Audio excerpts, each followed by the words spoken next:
अस्सलामुअलैकुम my YouTube family, welcome back to my channel खौफ की आवाज़। अगर आप मेरे चैनल पर नए हैं तो मेरे चैनल को सब्सक्राइब कर दें और साथ ही साथ नोटिफिकेशन बेल के बटन को भी दबा दें ताकि आने वाली हर नई खौफनाक कहानी की वीडियो आप लोगों तक पहुंच सके। उम्मीद करता हूं कि आप सब खैरियत से होंगे और अपने अपने घरों में खुश आबाद होंगे। अल्लाह पाक हम सब को शैतानी मखलूक़ात के शर से महफूज रखें, आमीन सुम आमीन। आज की इस वीडियो में पेश होने वाली पुरस्रार और दिमाग को खौफज़दा कर देने वाली कहानी हमें भेजी है तारिक ने। अपनी कहानी में वो बताते हैं कि मैं पेशे से एक डॉक्टर हूँ, मेरी उम्र 38 साल है और हमारा 3 दोस्तों का ग्रुप है। स्कूल के ज़माने से ही बना हुआ है, जिसमें मैं, आरिज़ और कुमैल शामिल हैं। हम तीनों दोस्त अपनी अपनी ज़िंदगियों में बहुत ज़्यादा बिज़ी रहते हैं। आरिज़ दुबई चला गया था और कुमैल अपने घर की ज़िम्मेदारियों में बिज़ी हो गया था। कभी कभी कई महीनों तक हम मिल नहीं पाते हैं। एक बार आरिज़ की मेरे नंबर पर कॉल आई कि मैं पाकिस्तान आया हुआ हूँ, तुम और कुमैल कहाँ हो, आकर मिलो। मैं भी खुश हो गया कि इतने महीनों बाद हम मिलेंगे। आरिज़ ने कुमैल को भी बुलवा लिया और फिर हमने फ्राइडे नाइट मिलने का प्लान बनाया। हम तीनों आरिज़ की छत पर बैठे हुए बातें कर रहे थे। हम तीनों बहुत खुश थे कि आखिर हम इतने अरसे बाद मिल रहे हैं।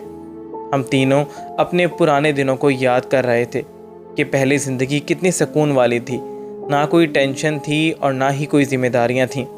अभी हम ये बातें कर ही रहे थे कि अचानक उसी वक्त कुमैल ने मुझे डराने के लिए कोई चीज़ उठाकर फेंकी, जिसकी आवाज़ से मैं डर गया। वो दोनों अच्छे से जानते थे कि मैं जिन्नात और रूहों वगैरह से किस कदर खौफ खाता हूँ। आरिज़ बोला, हद हो गई यार, हल्की सी आवाज़ से तू इस कदर डर गया है, तू इतना क्यों डरता है? मैंने उन दोनों को गुस्से में कहा कि ये बात मजाक की नहीं है, इन चीज़ों को मजाक नहीं समझना चाहिए। कुमैल बोला, लगता है कि तेरे साथ कुछ हुआ है। मैंने कहा कि ऐसा कुछ नहीं है, मगर कुमैल को यकीन नहीं आया। वो ज़िद करने लग गया कि बता यार, हमें भी बता कि आखिर तेरे साथ हुआ क्या था। और फिर उन दोनों के बहुत इसरार पर मुझे अपना मुंह खोलना ही पड़ा। मैंने उनको बताया कि यूनी के बाद तो तू दुबई चला गया था और कुमैल भी अपनी अपनी जिम्मेदारियों में बिज़ी हो गया था। उस वक्त हमारा मिलना बिल्कुल ही ख़त्म हो गया था। जब मैं डॉक्टर बन गया और मेरी हाउस जॉब कंप्लीट हो गई तो मेरे पास कोई सोर्स या जान पहचान नहीं थी। तभी मेरा तबादला एक छोटे से कस्बे के हॉस्पिटल में कर दिया गया। हॉस्पिटल क्या था, तुम लोग इसको एक हेल्थ यूनिट ही कह सकते हो। मैं भी मजबूर था, जॉब तो करनी थी, तभी मैं वहाँ शिफ्ट हो गया। मगर मैं अपने काम से खुश था, तभी जगह से मुझे ज़्यादा फ़र्क नहीं पड़ता था, क्योंकि मुझे असल खुशी तो लोगों के इलाज करके मिलती थी। जब कोई पेशेंट मेरे इलाज से ठीक होता था, वो फीलिंग, वो खुशी एक अलग ही होती थी। मैं जब हॉस्पिटल में गया तो पूरे अस्पताल में हिंदू राजा की बड़ी बड़ी तस्वीर लगी हुई थी। असल में वो हेल्थ यूनिट जहाँ बना हुआ था ना, वो एक हिंदू राजा रघुवीर चौटिया की हवेली थी, जहाँ वो क़याम पाकिस्तान से पहले रहा करता था। फिर कहा जाता है कि पाकिस्तान और हिंदुस्तान की तकसीम के वक्त कुछ लोगों ने राजा रघुवीर और उसकी फैमिली और नौकरों को उसी हवेली में कत्ल कर दिया था और तब से उनकी रूहें उस हवेली में मौजूद हैं। ये बात मुझे वहाँ के एक स्टाफ ने बताई थी। जब मैंने उससे ये पूछा कि ये तस्वीर क्यों नहीं हटाते हो, तो वो कहने लगा कि इन तस्वीर को हटाते हुए सब डरते हैं, क्योंकि कुछ स्टाफ ने यहाँ आधी रात को उन लोगों की रूहों को चलते फिरते देखा है जो आंखों से अचानक गायब हो जाती थीं। मुझे इन सब बातों पर बड़ी हंसी आई कि क्या अजीब सोच है यहाँ के लोगों की। लोग कहते थे कि उस राजा और उसके पूरे घर और सब नौकरों को कत्ल करके यहीं इस हवेली में कहीं गाड़ दिया था, और कुछ लोगों का कहना था कि वो हिंदुस्तान हिजरत कर गया था। अब इन बातों में क्या बात सच्ची थी, ये तो अल्लाह पाक जानते हैं, या फिर उस ज़माने के हुकूमती अहलकार जो सब लोगों का रिकॉर्ड रखा करते थे। मगर वो लोग तो अब इस दुनिया में थे ही नहीं, ज़िंदा ही नहीं थे, तो रिकॉर्ड कहाँ से मिलने थे। मैंने इन बातों को हंसी मजाक में ही लिया। मुझे उधर काम करते हुए 2 महीने हो चुके थे और इन 2 महीनों में मेरे साथ कई बार अजीबो-गरीब वाक़यात हुए थे। जैसे जब भी मैं अपने कैबिन में अकेला बैठा हुआ होता था तो मुझे किसी बच्चे या औरत की चीखने की आवाज़ें सुनाई देती थीं। मुझे लगता था कि शायद कोई पेशेंट है, मगर जब मैं कैबिन से बाहर आता तो कोई नहीं होता। मुझे हमेशा यही लगता था कि आवाज़ आस-पास से आई होगी, और हमेशा मैंने अपना वहम समझकर उस बात को नज़रअंदाज कर दिया। कभी आधी रात को ऐसा लगता था कि जैसे कोई भाग रहा है, कभी किसी के बिल्कुल पास से गुजरने का एहसास होता था, मगर मैंने इन बातों पर कान नहीं धरा। मुझे हमेशा यही फील होता था कि शायद यहाँ के स्टाफ ने मुझे बेवकूफ़ बनाया है। शुरू में तो पूरा पूरा दिन कोई पेशेंट नहीं आता था, क्योंकि मुझसे पहले जो डॉक्टर यहाँ था वो दिन में बस 1 ही घंटे के लिए आता था और वापस चला जाता था। तभी लोगों ने मजबूर होकर गांव के हकीमों वगैरह से इलाज करवाना शुरू कर दिया था और अस्पताल में आना बिल्कुल छोड़ दिया था। मगर जैसे जैसे लोगों को पता चलता गया कि मैं यहीं मुस्तकिल तौर पर आ गया हूँ, तो फिर पेशेंट्स की तादाद भी बढ़ने लगी।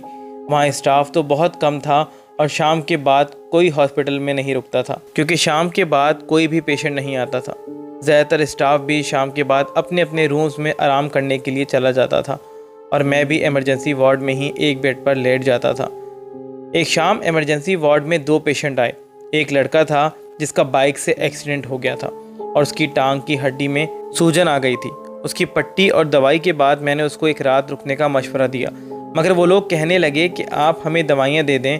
मैंने कहा भी कि अभी तो रात हो गई है और अभी कोई सवारी नहीं मिलेगी, तो वो बज़िद थे कि उनको जाना है।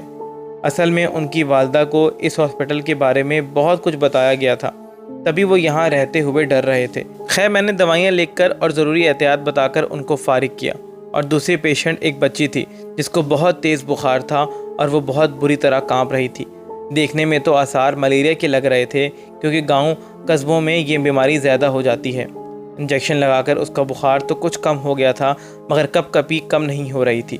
तभी फर्दर चेकअप रिपोर्ट के बाद ही होना था और रिपोर्ट के लिए उनको सुबह तक रुकना था, क्योंकि लैब सुबह ही खुलती थी। मैंने उस फैमिली को यही कहा कि आप लोगों को इमरजेंसी में रुकना होगा। इसके बाद मैं अपने कैबिन में आ गया। रात बहुत ठंडी थी और बाहर बारिश भी हो रही थी।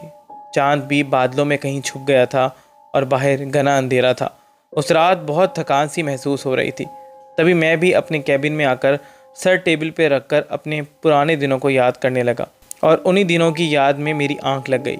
स्टाफ भी अपने अपने रूम्स में चला गया था और जो लोग हॉस्टल में रहते थे वो वहाँ चले गए थे। अभी मुझे आंख लगाए आधा घंटा भी नहीं हुआ होगा कि मुझे ऐसा लगा कि जैसे कोई मेरा नाम ले रहा है। मैंने उठकर देखा तो मेरी टेबल के बिल्कुल सामने एक अधेड़ उम्र की फ़ीमेल नर्स खड़ी थी। मैंने उससे पूछा कि आप कौन? तो वो कहने लगी कि डॉक्टर साहब, मैं कलावती हूँ, मैं यहाँ नर्स हूँ। उस बच्ची की हालत बहुत ख़राब है। कलावती के हाथों में बड़ी सी मोमबत्ती मौजूद थी, क्योंकि हॉस्पिटल में लाइट नहीं थी। वहाँ अक्सर ही 2-2 घंटों के लिए लाइट जाती थी। मैंने उससे पूछा कि तुम्हें पहले तो कभी नहीं देखा है यहाँ पर, तुम नई आई हो क्या और कब आई हो? मुझे कोई रिपोर्ट नहीं मिली। तो वो बोली कि डॉक्टर साहब, मैं आज ही आई हूँ, पास वाले गाँव में रहती हूँ, आप जल्दी चलें, उस बच्ची की हालत बिगड़ रही है। मैं फ़ौरन उसके साथ इमरजेंसी वार्ड में गया। उस बच्ची को एक ड्रिप लगाई और फिर उस बच्ची की हालत थोड़ी बेहतर हो गई। उसकी माँ साथ वाले बेड पर गहरी नींद में सो रही थी। फिर वो नर्स कलावती बोली कि आप जाकर आराम करें डॉक्टर, मैं यहाँ संभाल लूँगी। मैं भी काफ़ी थका हुआ था, तभी सोचा कि कैबिन में चलता हूँ। कलावती ने कहा कि आप मेरी मोमबत्ती ले जाएं, मैं और जला लूँगी। मैंने मोमबत्ती ली और अपने कैबिन की तरफ जाने लगा कि मेरी नज़र मेन हॉल में बड़ी बड़ी राजा की तस्वीरों पर पड़ी। तो मैं एक एक कर उन तस्वीरों को देखने लगा कि अचानक फिर मेरे सामने एक ऐसी तस्वीर आई कि मेरी रूह कांप गई। मेरा खून मेरे जिस्म में ही जमने लगा। मैंने देखा कि एक तस्वीर में राजा साहब खड़े हैं और उनके पीछे एक औरत खड़ी है और वो कोई और नहीं, नर्स कलावती है। मैं हक्का बक्का रह गया कि ये कैसे हो सकता है। फिर मैंने दिमाग को झड़का कि क्या पता दोनों की शक्लें मिलती हों। मैं फ़ौरन भागकर इमरजेंसी वार्ड में गया, मगर अब वहाँ उस बच्ची और उसकी माँ के अलावा कोई भी मौजूद नहीं था। मगर इमरजेंसी वार्ड में मोमबत्ती जल रही थी। मेरा दिमाग मौफ सा हो गया था कि ये अभी हुआ क्या है। मुझे सब स्टाफ की बातें याद आना शुरू हो गई कि यहाँ राजा और उनके लोगों को देखा गया है। मैंने बेल बजाकर स्टाफ को बुलवाया और पूछा कि ये इमरजेंसी वार्ड में मोमबत्ती किसने जलाई है। तो वो कहने लगा कि डॉक्टर, मैं तो नहीं आया हूँ। मैं खौफ के आलम में उस मोमबत्ती को देखता रहा और सख्त ठंड में भी मेरे माथे से पसीना आए जा रहा था। मैंने उस स्टाफ को कहा कि अच्छा ओके, तुम जाओ। मैं इमरजेंसी वार्ड में ही आकर बैठ गया और सोचने लगा कि क्या वाकई वो कोई नर्स नहीं, रूह थी। पूरी रात में खौफज़दा रहा और फिर सुबह हो गई। बस वो रात है, मुझे इन चीज़ों से बहुत खौफ आता है। कुछ अरसे बाद मेरा वहाँ से ट्रांसफ़र हो गया, मगर उस हॉस्पिटल का खौफ मेरे अंदर ही रह गया। जो आज भी ज़िंदा है और ज़िंदगी भर रहेगा।